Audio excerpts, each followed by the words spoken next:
Habiskan hati kepala ceker itu saat ini seperti itu karena saking banyaknya pedagang ayam, kemudian apa sing usaha-usaha wis gampangane dan lain sebagainya juga terbatas, artinya wis don duwe nggon kulaan dhewe-dhewe. Di kami kapasitas hati kepala ceker banyak ini. Tapi untuk dagingnya selalu habis ya? Dagingnya selalu habis. Kemudian misal ini Mas, di dalam perjalanan tentunya mengalami saat-saat ada sisa kan gitu. Lah itu bagaimana Mas cara penyimpanannya? Apakah itu bisa dijual besoknya lagi atau memang sehari itu kalau nggak laku sisanya ya dimanfaatkan atau bagaimana ini Mas? Kalau dagangan kami pada setiap hari itu turah, pertama yang saya lakukan adalah saya infokan melalui media itu diskon. Saya infokan diskon dulu, ya toh. Sambil kita mengantisipasi yaitu menyimpan di dalam freezer. Gitu.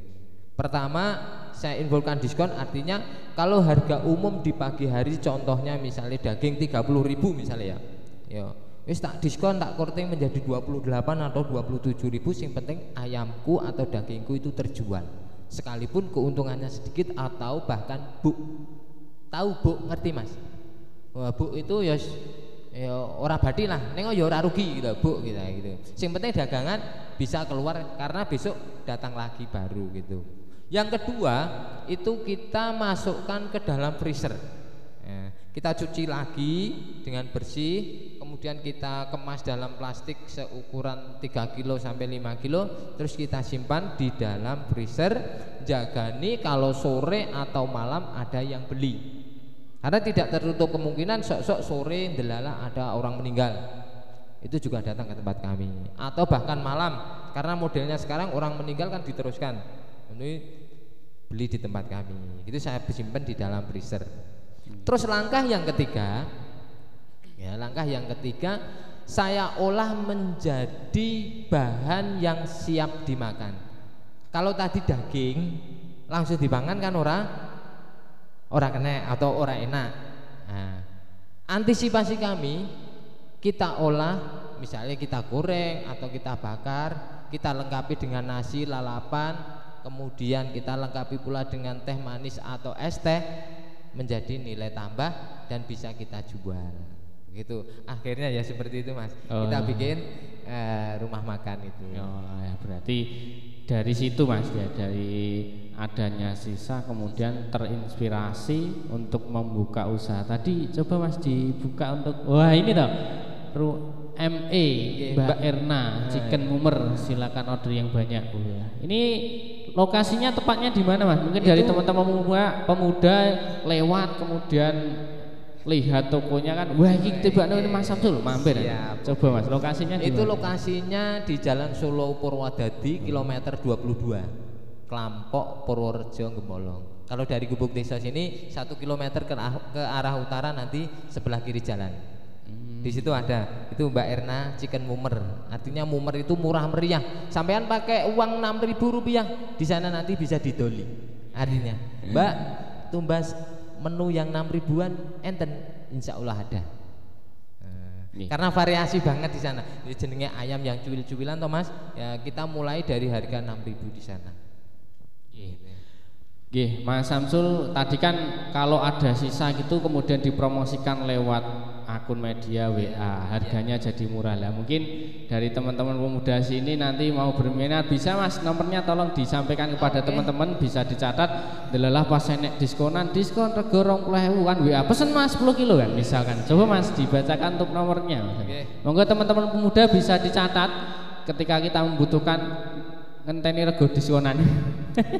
Kalau update status berarti itu harga diskon ya itu. Coba Mas dibacakan nomornya. Ini nomor saya, nama Sugiyatno. Nanti di situ tertulis Super Giat nggih. Karena saya terinspirasi apa sing dingendikane bapak saya, dan bapak saya memberi nama saya Sugiyatno, saya tambahi sendiri namanya menjadi Super Giat. Gitu. Jadi nama saya Super Giat, artinya biar menjadi cambuk untuk diri saya pribadi. Saya ini jenenge Super Giat kok lita-liti atau lentrah-lentroh kan enggak ora matuk gitu loh. Ini Nomor saya 0852 Nggih. 8086 2503. Nggih. Bisa diulangi sekali lagi. Oke, 0852 8086 2503. Insya Allah aktif 24 jam. Ya. Insya Allah aktif. Kalau misalnya tidak aktif berarti baterainya habis atau sedang kajian gitu. Nggih. Ini tidak menjadi apa-apa ya Mas. Artinya teman-teman pemuda biar termotivasi ya. Ini satu pertanyaan yang mungkin ya bagi panjenengan kalau kita kemarin bincang-bincang wah jawab kok rodok piye. Tapi nggak apa-apa Mas Samsul. Ini memang harus dikatakan. Karena untuk motivasi teman-teman pemuda yang ada di perwakilan Sragen. Ini omsetnya Mas Samsul sehari itu kira-kira berapa Mas? Wih. Wah, ini pertanyaan yang berat ini. Pertanyaan yang berat. Begini, saya tidak mengatakan nominalnya, tetapi mungkin bisa menjadi teman-teman gambarkan sendiri ya. Jadi saya pada tiap-tiap bulannya itu harus membayar pertama itu karyawan itu kurang lebih 15 juta sebulan itu? Satu bulan untuk karyawan saja ya. Juta karyawan karyawan saja.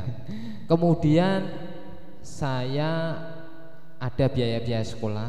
Anak saya 4, anak yang pertama kuliah semester 4 ini di Universitas Muhammadiyah Surakarta. Kemudian anak saya yang kedua SMA kelas 2, anak saya yang ketiga kelas 6 SDIT MTA, anak yang keempat kelas 4 SDIT MTA, juga biayanya tinggi ya toh. Kurang lebih pada tiap bulannya untuk biaya sekolah itu kisaran 4 sampai 5 juta. Karyawan 15 juta. Oh iya berarti 20 ya. 20 sebulan itu baru pengeluaran saja. Iya baru pengeluaran. Belum yang lain maksudnya.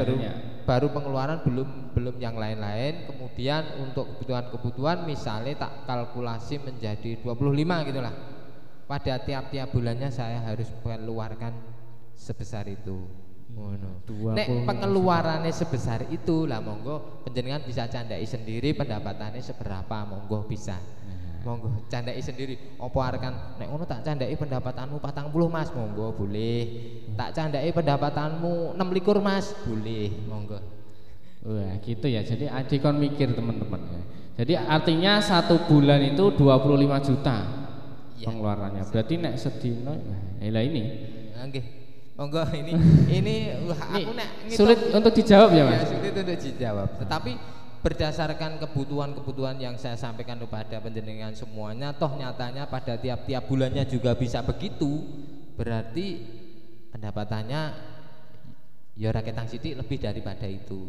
Nyatanya bisa, mohon maaf ya sebetulnya saya malu untuk menceritakan atau mengatakan, tetapi karena diminta ya saya katakan dari usaha ini dengan jumlah pengeluaran yang sebanyak itu saya masih bisa, mohon maaf ini beberapa saat yang lalu saya iso tuku kebon Mas, artinya ya pekarangan sebelah rumah karena dijual ditawarkan ke saya juga bisa saya beli, kemudian di tempat lain di wilayah Nganti sana juga bisa saya beli, semuanya dari perayaman itu. Iya baik. Gih, jadi luar biasa gih teman-teman semua penghasilannya.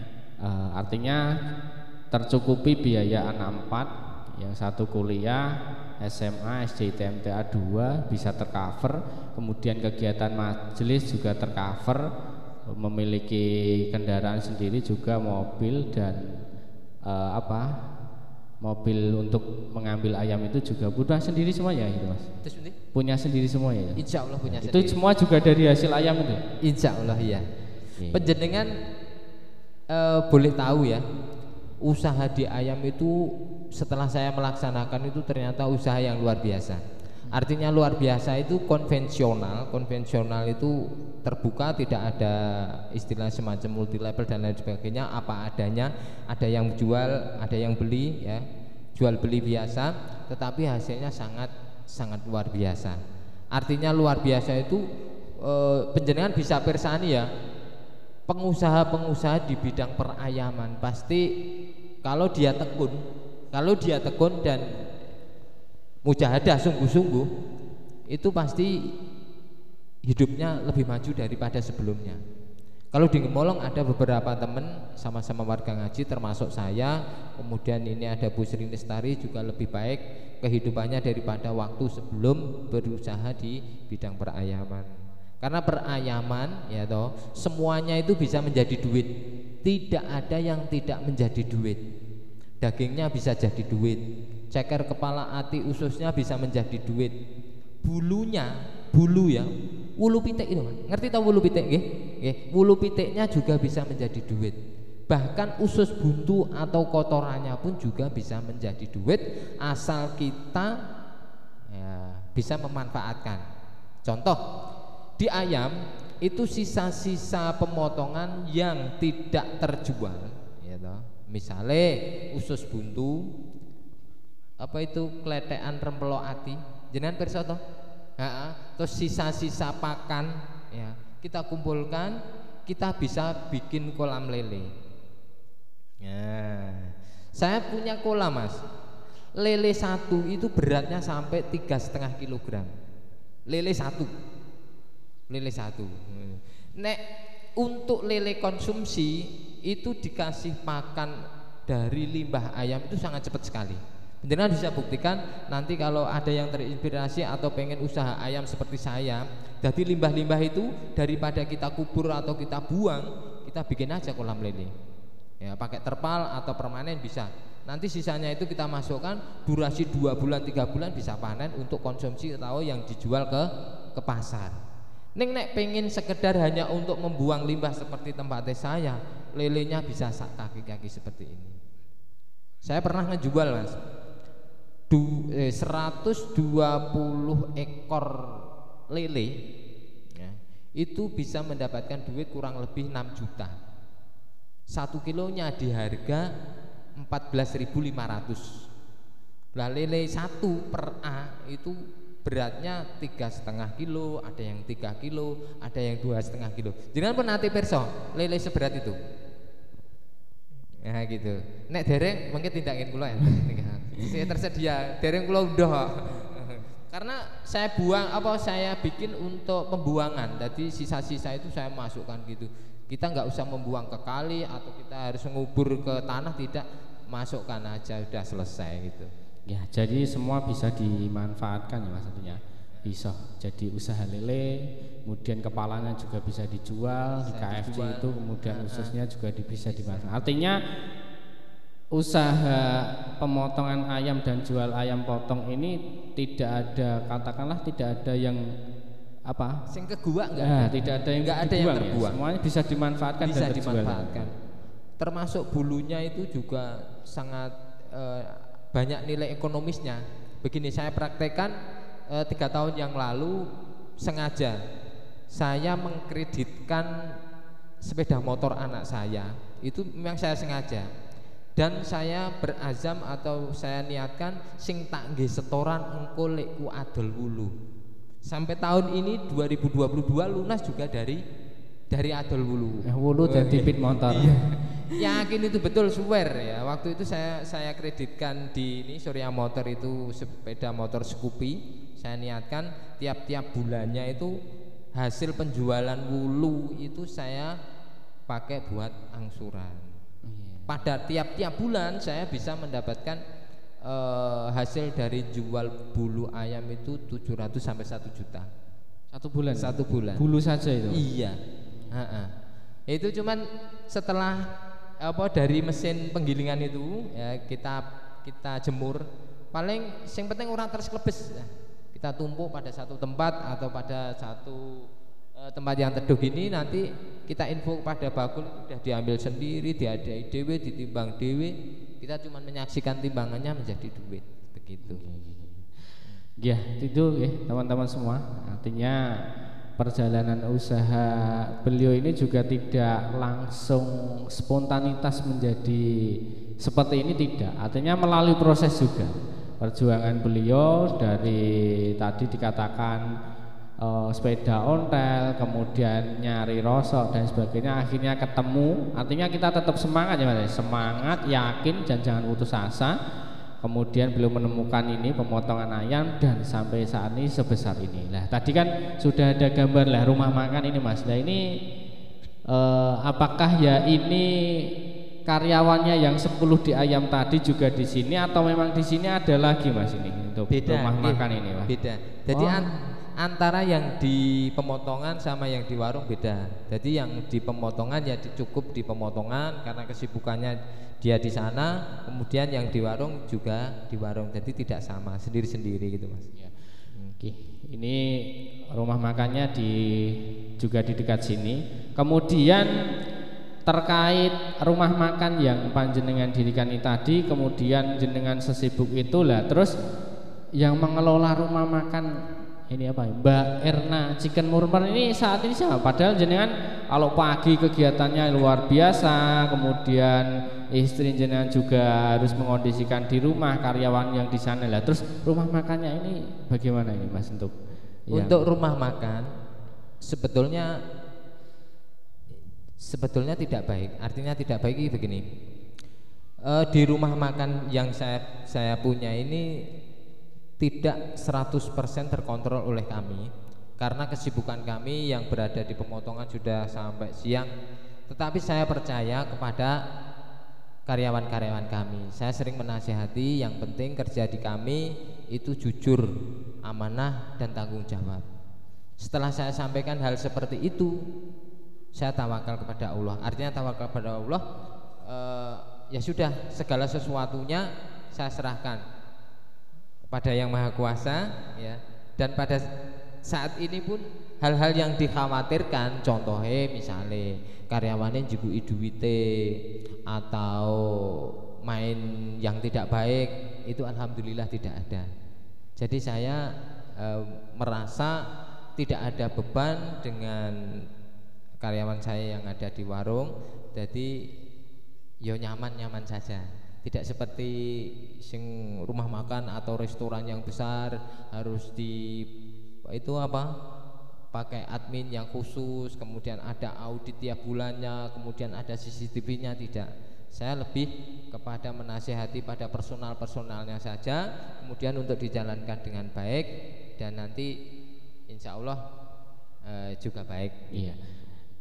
Baik teman-teman pemuda di MTA Perwakilan Sragen ya, itu tadi perjalanan beliau. Kemudian mumpung di sini dan ketemu langsung dengan beliau, lah ini saya berikan kesempatan bagi teman-teman pemuda di MTA Perwakilan Sragen untuk bertanya. Satu pertanyaan dulu. Monggo silakan. Mumpung Oke, siap. Bisa dikasih mic-nya Mas. Nah ini masih muda Mas ini. Mudah-mudahan bisa terinspirasi mengikuti perjalanan panjenengan. Silakan diperkenalkan namanya, kemudian cabangnya dari mana. Dihidupkan dulu maksudnya. Sebelumnya, Assalamualaikum warahmatullahi wabarakatuh. Waalaikumsalam warahmatullahi wabarakatuh. Perkenalkan, nama saya Ahmad Yasin dari cabang Gemolong 3. Di sini saya mau bertanya, untuk memulai sesuatu usaha, dimulai dari pasar kecil yang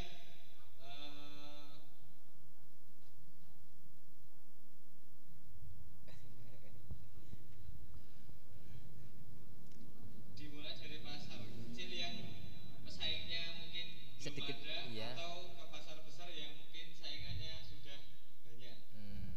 Sekian pertanyaan dari saya. Wassalamualaikum warahmatullahi wabarakatuh. Waalaikumsalam. Baik, itu Mas Mansur. Jadi untuk memulai usaha itu dimulai dari pasaran yang kecil atau langsung ke pasaran yang besar, seperti itu Mas? Itu silakan Mas Mansur bisa dijawab. Pengalaman yang saya jalankan ya toh, untuk memulai usaha khususnya ayam pada diri saya, itu saya mulai dari yang kecil ya.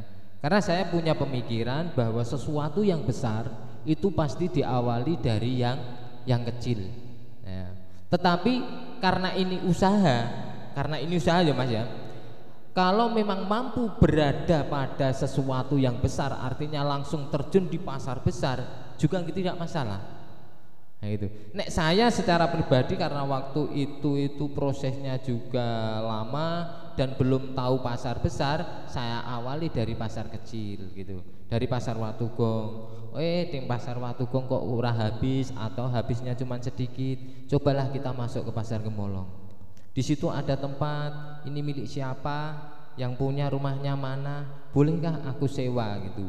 Kita bisik-bisik atau tanya-tanya pada sebelahnya, iki sing duwe si A si B rumah kono, disewa boleh enggak ya? Boleh. Misalnya saya datangi rumahnya, mintanya berapa, terus kemudian tawar menawar, terjadi kesepakatan, akhirnya sehari, 2 hari, sebulan, 2 bulan kita kenal dengan suasana pasar yang kompetitornya lebih banyak.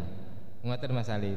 Jadi monggo, ini tergantung penjenengan semuanya. Jika mau memulai usaha, apapun usaha itu, ya toh, langsung ke pasar besar kalau memang mampu dan bisa juga baik. Diawali dari pasar yang kecil dulu sebagai istilahnya itu tahapan penyesuaian juga baik. Artinya ya kalau dari kecil itu mungkin kompetitornya juga belum terlalu besar juga ya maksudnya. Dari mulai yang kecil itu kan kemudian kita belajar mengenal dulu masa pasaran itu bagaimana, kemudian jam-jam rame itu bagaimana kan kita juga tahu, kemudian kita mengambil yang besar kan gitu. Kemudian juga banyak pengalaman di antaranya itu kalau diawali dari yang kecil ya, kemudian mengarah ke yang besar, kita nanti akan tahu momen-momen tertentu. Nek begitu aja langsung jegur pasar gedar, kita tidak tahu momen-momen tertentu, kita nanti juga akan ketinggalan. Nek seperti di ayat seperti saya, diawali dari pasar kecil, kemudian masuk sedikit demi sedikit ke pasar besar, tahu, di saat rame itu pas musim apa, atau bulan-bulan apa, atau hari-hari apa, itu kita nanti ngerti.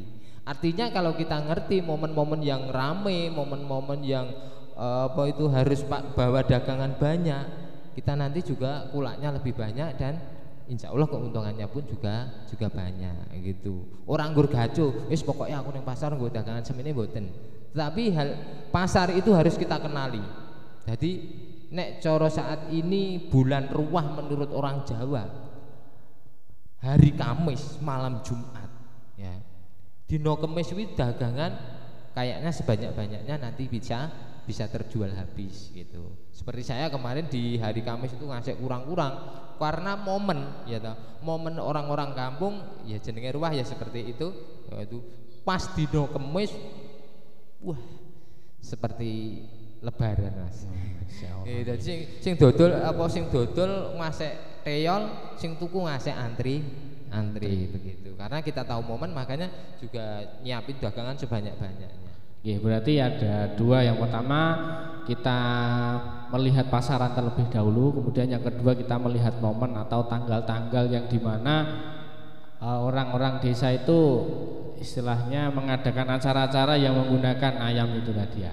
Baik, gitu Mas. Mungkin pertanyaan yang kedua sebelum nanti kita ada 2-3 pertanyaan lagi untuk Mas Samsul. Silakan dari teman-teman pemuda. Oh ya, baik.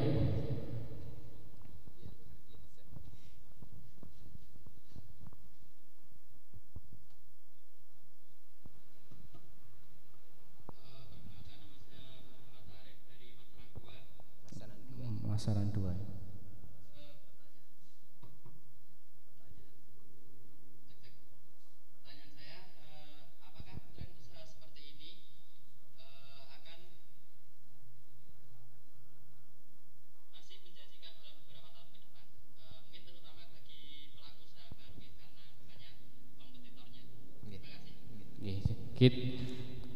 Pertanyaan dari Masnya atau Mas tadi?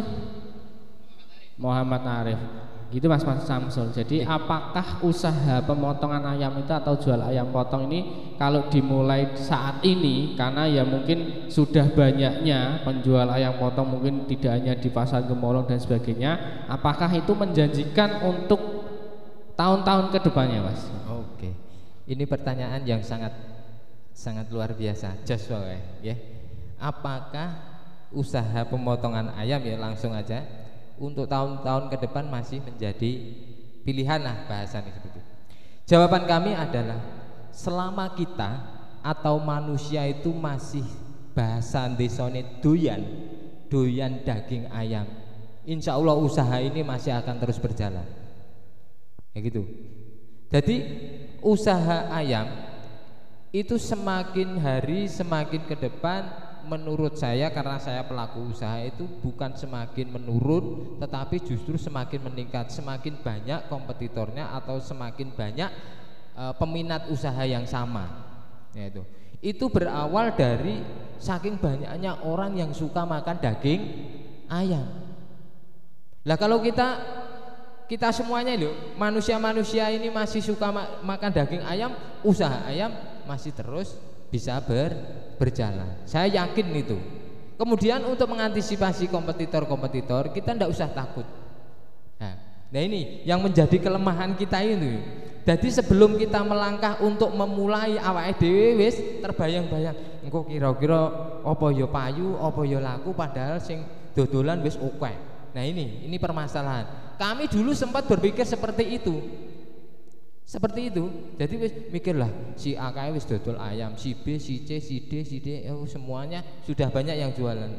Nah, tetapi keberanian. Jadi ketika kita ada niat, gitu, ada niat dan menjadi pilihan, nah ini tentunya akan istilahnya jalan yang kita tempuh sesuai dengan apa yang menyebabkan kita maju. Kompetitor itu tidak menjadi gangguan atau tidak menjadi masalah. Toh rezeki kita dari Allah itu sudah diatur atau bahkan sudah diukur, dan tidak akan menyalahi siapapun. Selama kita mestinya fair play, artinya sportif, tidak menyalahi satu sama lain. Begitu Mas Alif. Nggih, baik. Artinya tetap menjanjikan ya Mas usaha yang potong ke depan ini, karena ya kalau pendapat saya itu memang jadi kebutuhan pokok masyarakat.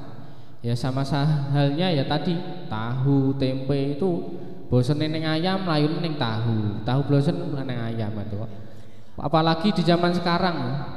Kalau zaman dulu itu makan sayur dong pohong dan sebagainya sudah, tapi kalau zaman sekarang kan ya harus ayam, nek tahu tempe ya gitu. Ya harus ayam. Ya, jadi artinya gitu Mas. Artinya usaha ayam ini untuk kedepannya masih tetap menjanjikan. Dan jika pun dimulai saat ini ya tetap masih ada kesempatan ya Mas. Masih ada kesempatan. Sampai nanti tetap ada kesempatan.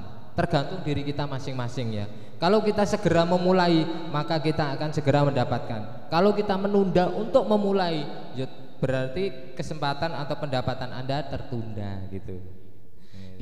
Baik Mas Samsul, satu pertanyaan lagi Mas. Ini kira-kira nanti jika ada dari teman-teman pemuda di MTA Perwakilan Sragen ini minat, artinya ingin juga memiliki usaha pemotongannya seperti Mas Samsul ini, apakah Mas Samsul berkenan untuk artinya memberikan linknya, artinya seperti tadi kan kayak bulu bisa dimanfaatkan dan sebagainya. Tentunya kalau teman-teman muda mau memulai kan, wah ini tak gua nanti ayam sing yang artinya yang bahan-bahan seperti bulu dan sebagainya itu, apakah Mas Samsul juga mau nih tak kasih linknya nanti untuk pengambilan bulu dan sebagainya itu bagaimana? Apakah juga mau kan gitu Mas? Oke, siap.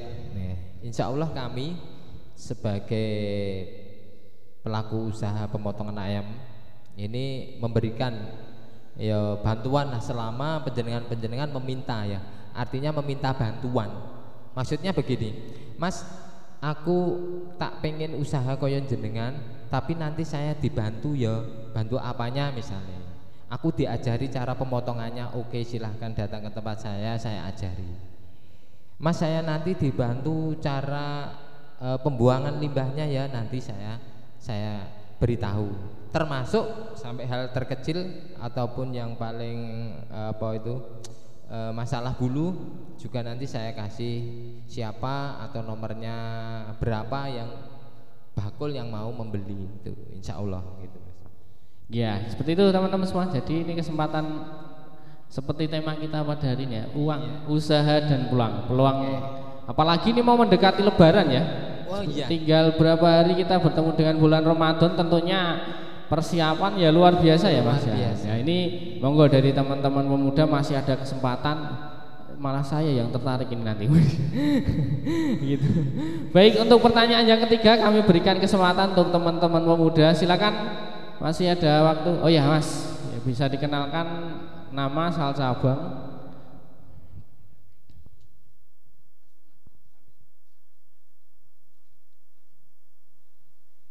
Ya, perkenalkan nama saya Mas Heri dari cabang Plupuh 4. Plupuh 4. Mau bertanya bagaimana cara mengatasi harga di pasar kalau ada kenaikan daging. Oh iya, Mungkin iya apa itu? kalau di pasar kan banyak para pedagang atau pesaing yang tidak satu dua, itu apa kalau jualan tuh dagingnya dikurangi harganya tetap sama atau bagaimana caranya?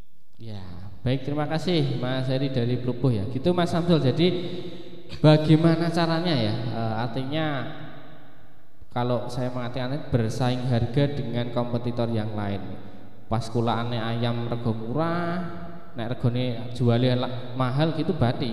Kalau kulaane mahal kemudian jualnya ternyata harga di pasar murah. Lah itu bagaimana Mas? Cara menyikapinya Mas? Ini Mas Samsul. Ini juga pertanyaan yang sangat bagus sekali. Ya, saya tunggu-tunggu pertanyaan ini karena ini adalah rahasia. Di perdagangan ayam itu sebetulnya ada rumus dalam menentukan harga jual. Tentunya harga jual yang kita bicarakan di sini. Seperti pertanyaan Mas tadi, bagaimana jika terjadi kenaikan sedangkan di pasar persaingannya banyak ya, kadang enek sing ngejloki rego dan lain sebagainya. Pertama yang harus kita ketahui adalah kita harus menentukan dulu sebetulnya daging ayam kita ini harga kulaknya berapa toh. Itu harus kita ketahui dulu karena harga hidup sama harga setelah menjadi daging beda. Nah gitu. Ini contoh, rumusnya begini. Ketika harga kulak ayam hidup itu 20.000 misalnya, ya, berarti harga dagingnya berapa dan kita harus jual berapa Mas misalnya. Itu harus tahu rumusnya terlebih dahulu.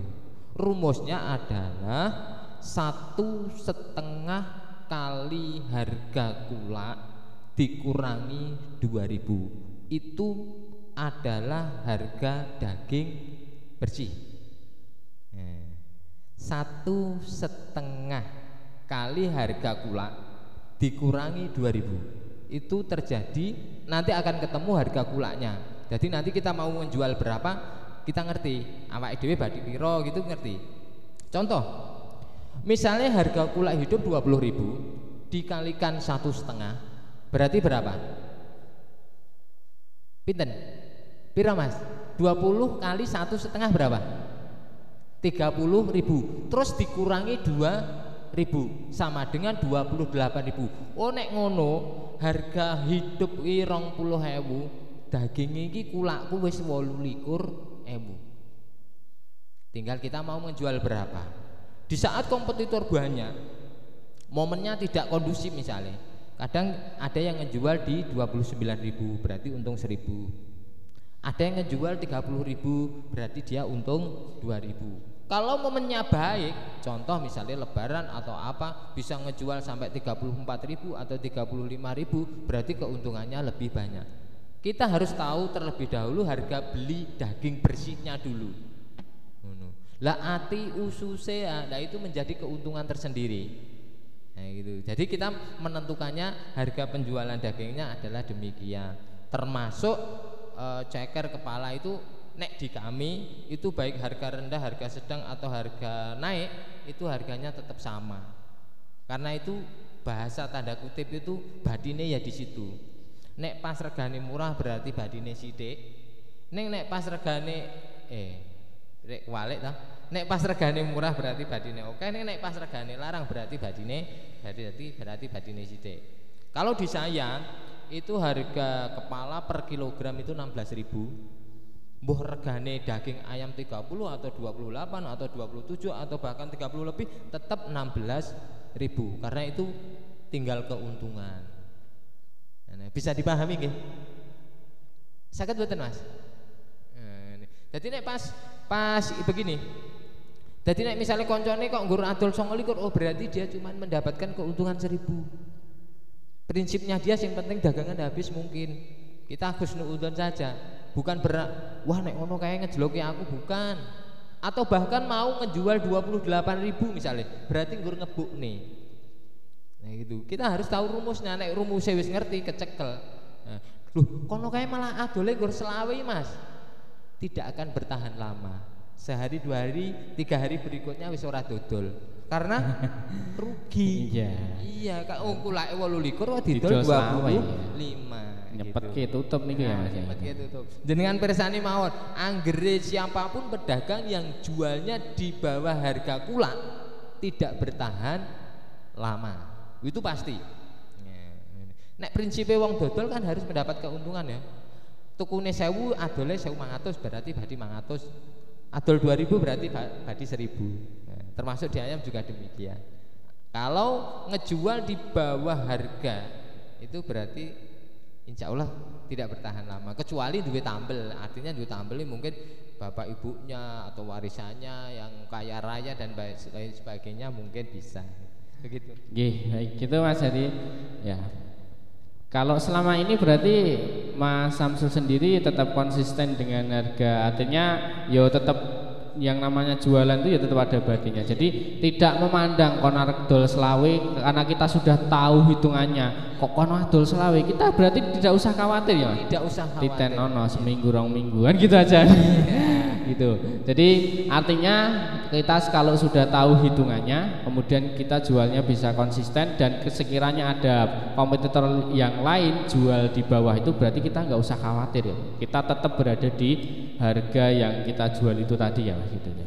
Pada hakikatnya di ayam itu memang rumusnya sama. Jadi rumusnya sama itu masing-masing pedagang rumusnya yang ngono kuwi. Ya, jadi wis ketok, jadi wis bisa terlihat tinggal bagaimana dia mau mencari keuntungan berapa. Pengen badi 1.000 berarti nggur ngundake 1.000, pengen badi 3.000 tinggal naikkan 3.000 gitu.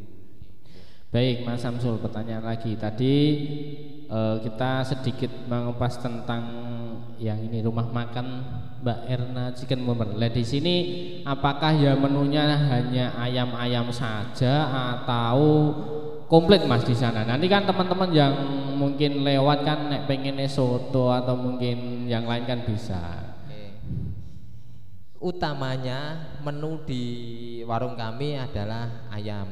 Intinya yo kita memanfaatkan daging-daging ayam yang dari kami, yaitu termasuk di situ apa kuwi ayam bakar, ayam goreng, steak, ayam geprek dan lain sebagainya. Pokoknya menu ayam insya Allah ada semuanya.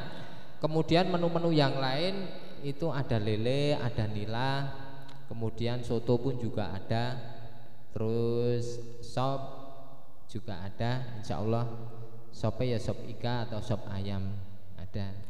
Harganya sangat terjangkau. Monggo penjenengan ngantongi duit berapa, yang penting berani matur, insya Allah didoli. Bilang saja saya pemuda MTA temennya Mas Samsul Mbak. Yakin, jangan khawatir pokoknya. Tenggo kode ya. Terus aja ngajak konco-koncone ya itu teman. Baik, baik. Pertanyaan satu lagi karena ini juga sudah pukul 11.17. Ternyata sudah siang Mas Samsul, tidak terasa kita berada hampir satu jam lebih. Nah, iya 1:11.17. Satu pertanyaan lagi, monggo silakan untuk teman-teman pemuda, silakan. Oh siap, Mas Edi ya ini.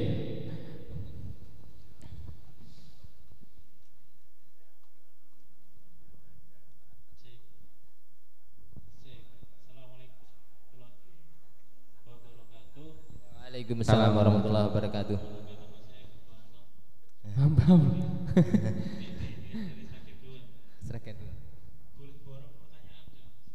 Boleh.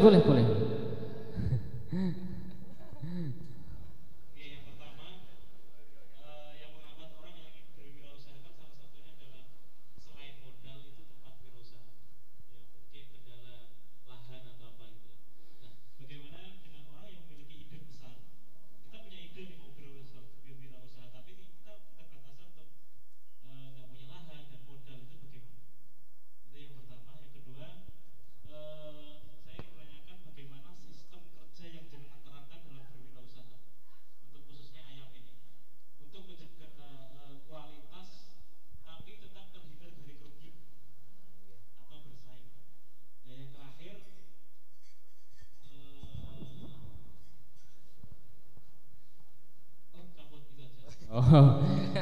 Dua pertanyaan dari Mas Edi Sragen. Oke. Itu Mas Samsul. Yang pertama Nggih. tadi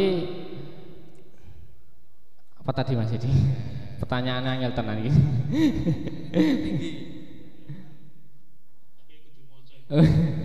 Punya Ya, menghambat orang yang ingin berwirausaha kan salah satunya adalah modal. iya modal.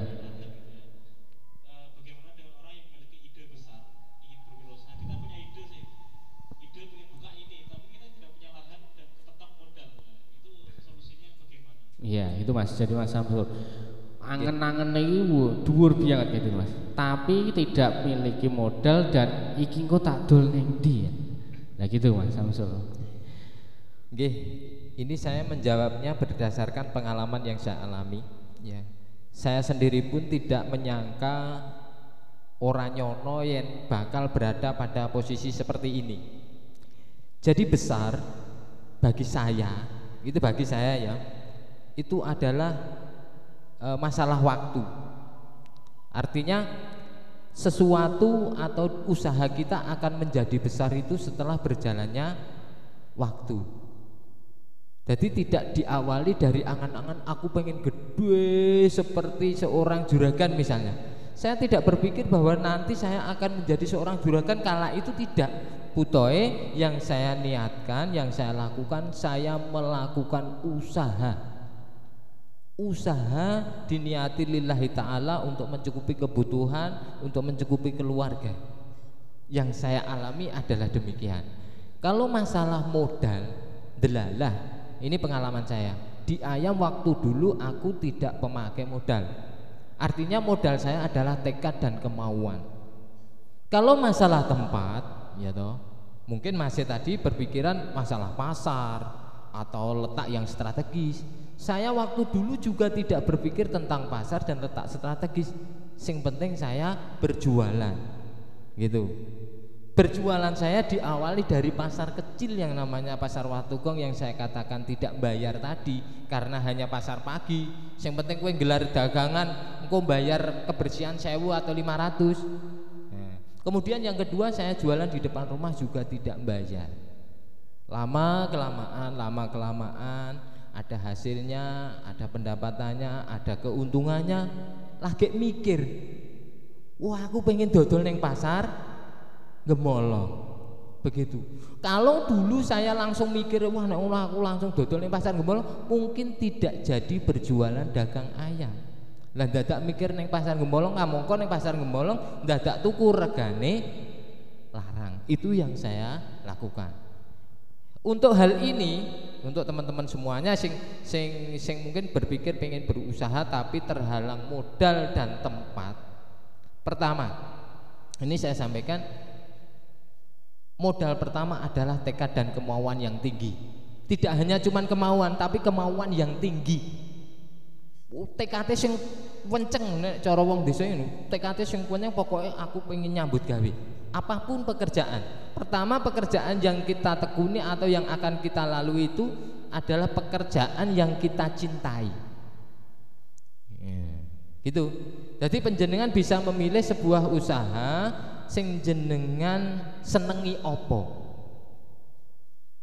Aku seneng dagang Mas, pilihlah dagang yang lebih signifikan. Misalnya dagang apa?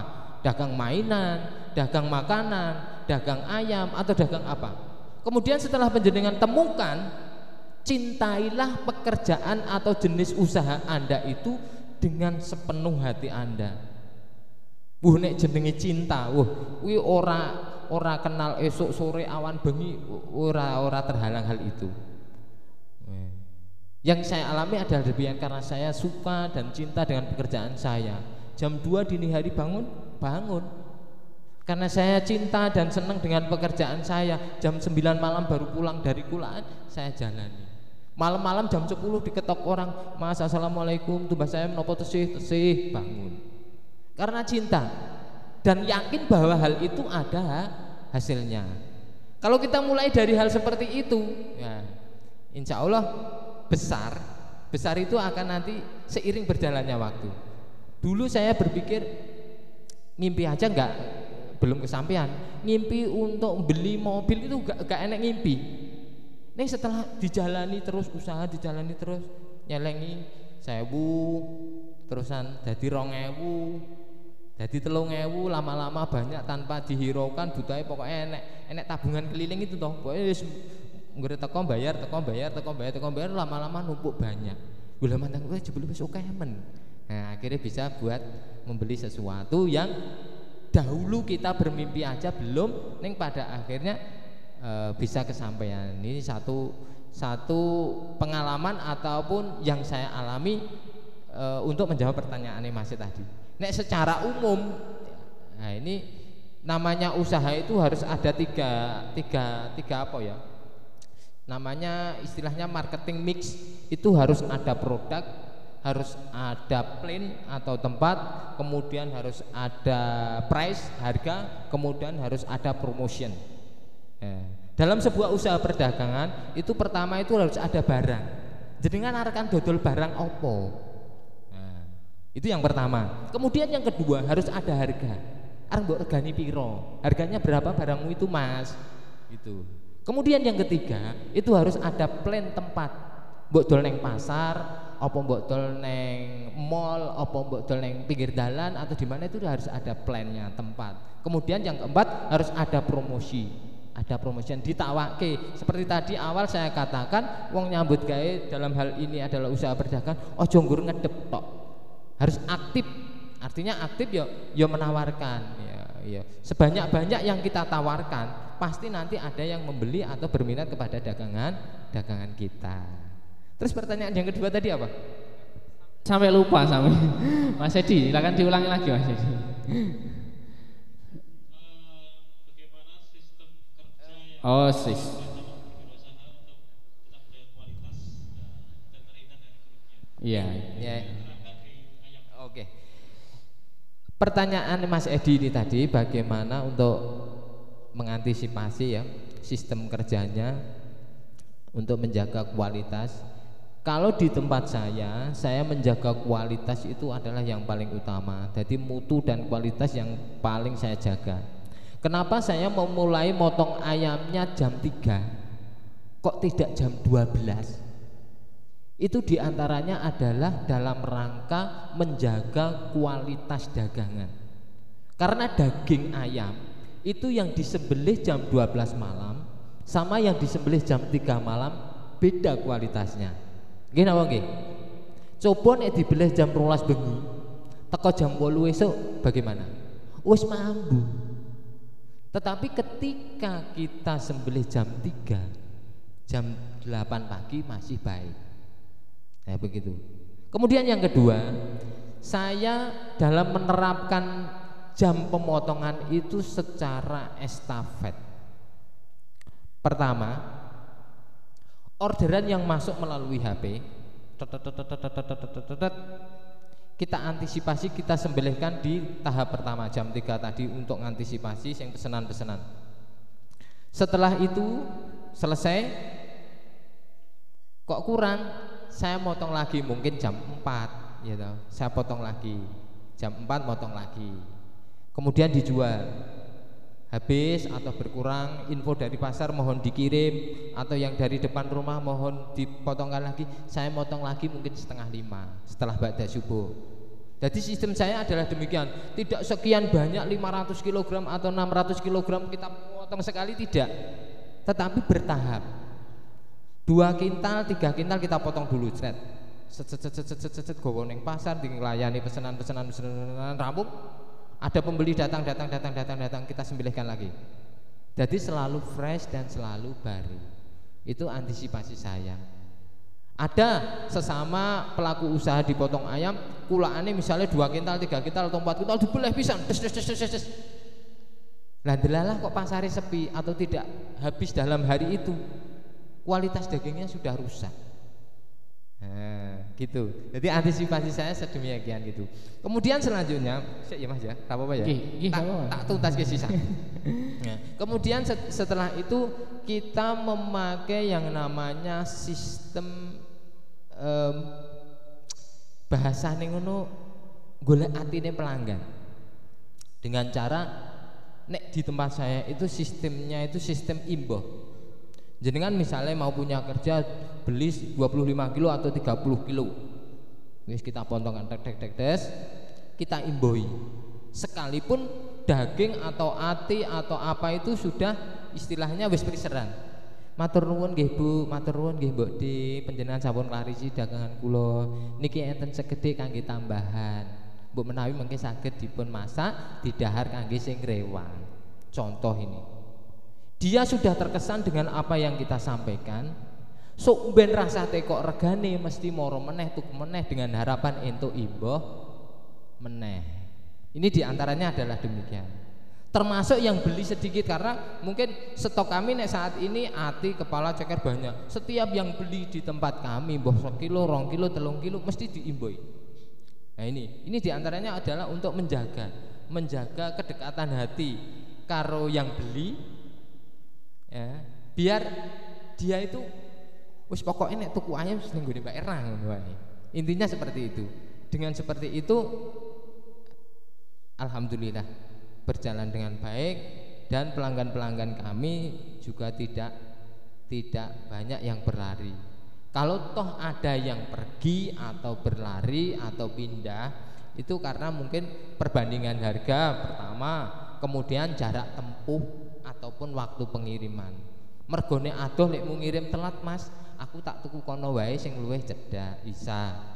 Karena regomu kacek 500 Mas, aku tak tuku kono wae ya oke gitu.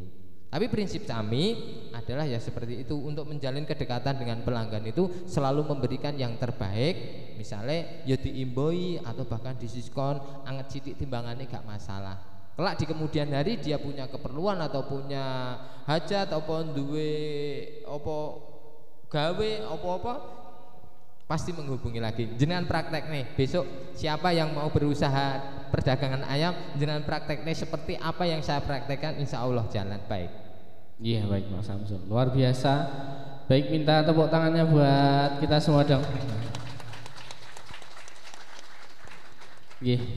Luar biasa nggih. Jadi ternyata juga ada hal-hal yang perlu sangat penting di dalam usaha tadi untuk mengikat pelanggan bagi kita. Baik, 11.31 Mas Samsul. Baik, satu pertanyaan lagi. Ini pesan untuk teman-teman pemuda di MTA Perwakilan Sragen yang mungkin saat ini belum bekerja dan masih pengen memulai usaha.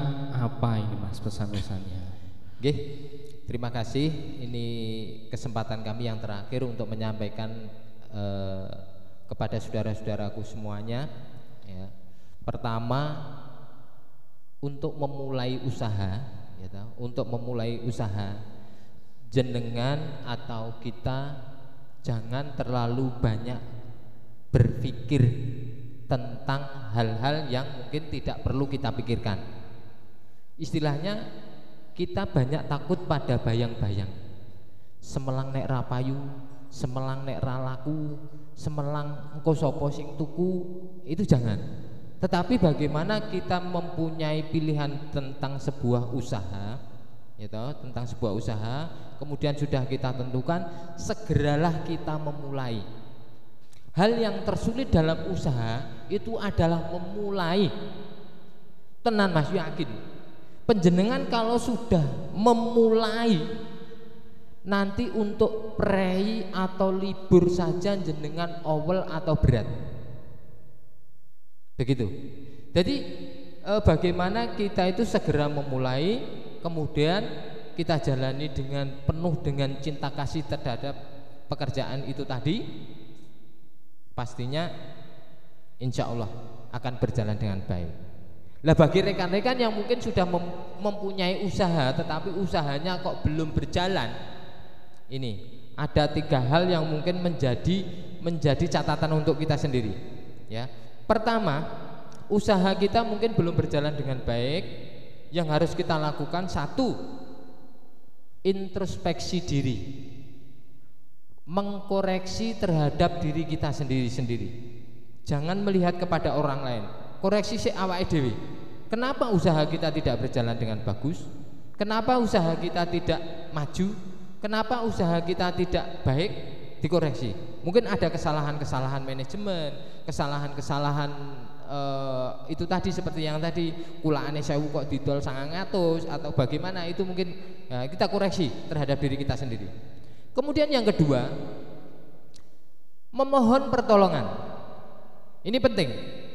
Setelah kita mengoreksi terhadap diri kita sendiri, kemudian yang kedua memohon pertolongan. Yang pertama memohon pertolongan kepada Yang Maha Kuasa. Artinya kita harus banyak berdoa. Doa ud'auni astajib lakum. Ini penting sekali saudara-saudara. Kita berdoa kepada Allah dan niscaya Allah akan mengabulkan. Ini harus menjadi keyakinan kita.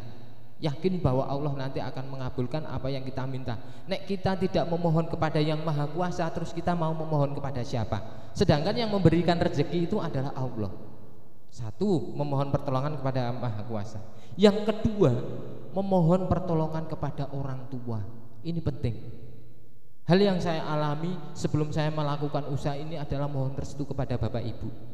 Pak, Bu, saya mohon izin mau melakukan usaha. Usaha apa le? Potong ayam. Nyuwun panjenengan restui. Doa orang tua, Masya Allah. Ridhallahi fi ridhol walidain. Doa apa? Ridhonya Allah itu tergantung dari ridhonya orang tua. Setiap kita mau melakukan usaha ya, usaha misalnya usaha kita sedang terpuruk, usaha kita sedang tidak maju, curhat kepada orang tua, Bapak Ibu kula nyuwun donganipun, mugi panjenengan dongaaken supados usaha kita lancar, supados usaha kita maju. Seperti itu. Ini penting.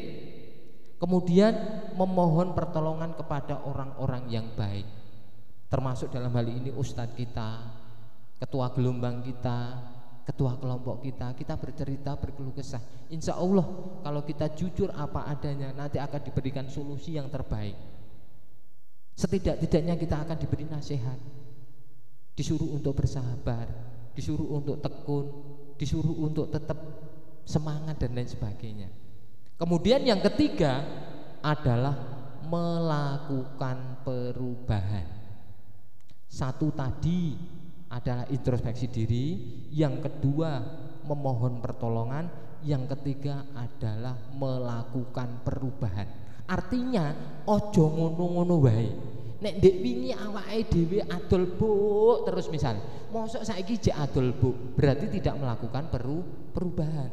Nek ndek wingi awake dhewe adol misale mangkat jam 6 kok kurang laris, yo sesuk mangkate ganti jam 5.